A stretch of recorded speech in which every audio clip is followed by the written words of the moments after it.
sort of, growing up in Prague, you sort of knew about the story from bits and pieces, but you couldn't put it together because nobody knew who Nicholas Winton was. So you knew people who grew up in England or who stories about people going on the train, but it never made sense how, and people who lived through the war, and especially the people who were persecuted, who were in the concentration camps, they wouldn't talk about it very much.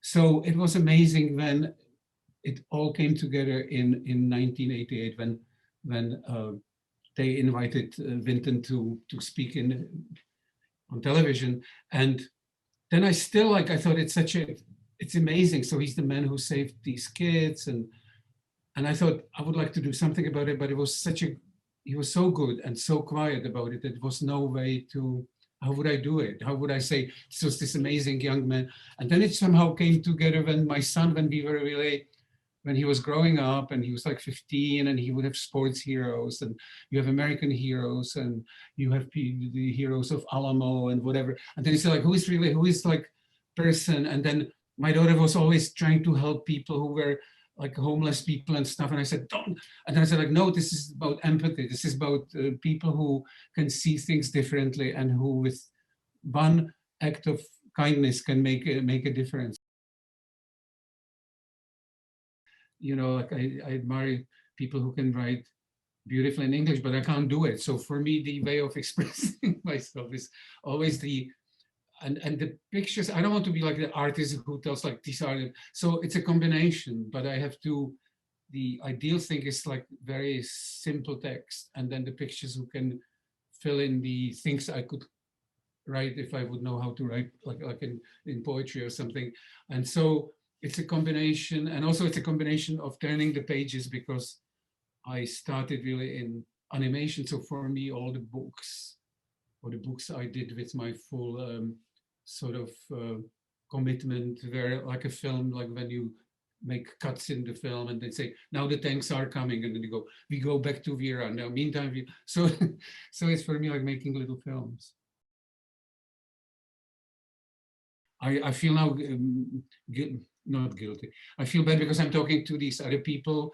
One is retired principal from Boston, Eva Paddock, and her sister is Milena Baines, who's also became Lady Milena Grenfell Bates in England. So it could have been them, but Vera was somehow ideal because it was her childhood. She was from the small town, so I'm sure people who live in the big cities were much more aware of the fascism and Nazis coming to power. She's almost clueless in her story, how she doesn't know that. It was also somehow connecting with what I wanted to tell my children, because I always tell them about the life when the democracy can change very quickly into something else. And Americans mostly say, no, here we have all this constitution and it's all, we are secured by our history and we would see the dangers coming. So she was a good example of somebody who was little, but also who thought, I'm living in the free country, and Hitler and Nazis, that's happening across the border, it cannot come here. And lots of people said also in her book, oh, she's going to England just for a few months because it will be over. This is just for a little while. Hitler is crazy, it will not ever become dangerous. So these were the reasons. Most surprising fact was, which I also wanted to, I thought it would be an amazing story. Well, it's a tragic story, really. That was the fact that Nicholas Winton, after the war, worked for US government and became responsible, because he was always very good with documents and administration. And he got very sort of secret responsibility to, the Germans collected lots of things which they took away from the prisoners and from Jewish families, and they collected them everywhere. And there are famous pictures from Auschwitz when you have the mountains of glasses and mountains of shoes and mountains, but there was also mountains of clocks and mountains of gold and mountains of everything what was taken away from all these countries, and they would send it to Frankfurt or to Prague, depending on what it was. And he got this responsibility to somehow deal with this whole thing, which was almost impossible task, because some of these things were to do with ethics. And he realized there are teeth of people, golden teeth. So what he did was that he took the things which can be melted, because there was no way to return it to people. You couldn't find somebody whose glasses.